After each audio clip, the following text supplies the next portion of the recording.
ലേബലിൽ ഹൗസിനുള്ളിൽ കയറിയ ഒരു മത്സരാർത്ഥിയാണ് റസ്മിൻ.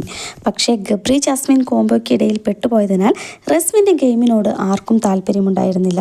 3-4 തവണ പവർ റൂമിൽ കയറാൻ സാധിച്ചതുകൊണ്ട് നോമിനേഷനിൽ നിന്നും പലതവണ രക്ഷപ്പെട്ടു. അതുകൊണ്ട് തന്നെ നല്ല മത്സരാർത്ഥികൾ ഔട്ടായിപ്പോയി. ഫിനാലെ വീക്ക് ആയതുകൊണ്ട് തന്നെ പുറത്തുപോയ പല മത്സരാർത്ഥികളും വീടിനുള്ളിലേക്ക് പ്രവേശിച്ചു തുടങ്ങി. അതിൽ ഇന്ന് കയറിയത് റസ്മിനാണ്.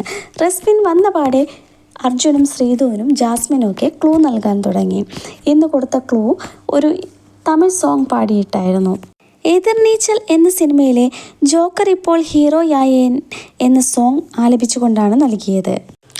പുറത്തുനിന്ന് തിരികെ വീട്ടിലേക്ക് എത്തുന്ന മത്സരാർത്ഥികളിൽ നിന്നാണ് ഫൈനലിസ്റ്റുകൾ പുറത്തുള്ള വിവരങ്ങൾ എന്താണെന്നും ആരാകും വിജയിക്കാൻ സാധ്യതയെന്നും മനസ്സിലാക്കാൻ ശ്രമിക്കുക. എന്നാൽ പുറത്തുള്ള വിവരങ്ങൾ ഒന്നും തന്നെ വീടിനുള്ളിൽ പറയരുതെന്ന് ബിഗ് ബോസിൻ്റെ താക്കീതുണ്ടായിരുന്നു. ജാസ്മിൻ പിന്നാലെ നടന്ന് തന്നെ റസ്മിനോട് കാര്യങ്ങൾ ചോദിക്കുന്നുണ്ടായിരുന്നു.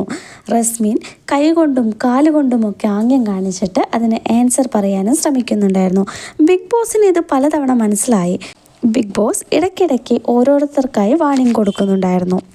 ഈ ഒരു കാര്യത്തിൽ നിന്നും നമുക്ക് മനസ്സിലാക്കാം, പുറത്ത് ജിൻഡോയുടെ സപ്പോർട്ട് കണ്ട് റസ്മിൻ്റെ കണ്ണ് തള്ളിയിരിക്കുകയാണെന്ന്. റസ്മിൻ ഒരിക്കലും പ്രതീക്ഷിച്ച് കാണില്ല ജിൻഡോയ്ക്ക് ഇത്രയധികം സപ്പോർട്ട് കിട്ടുമെന്ന്.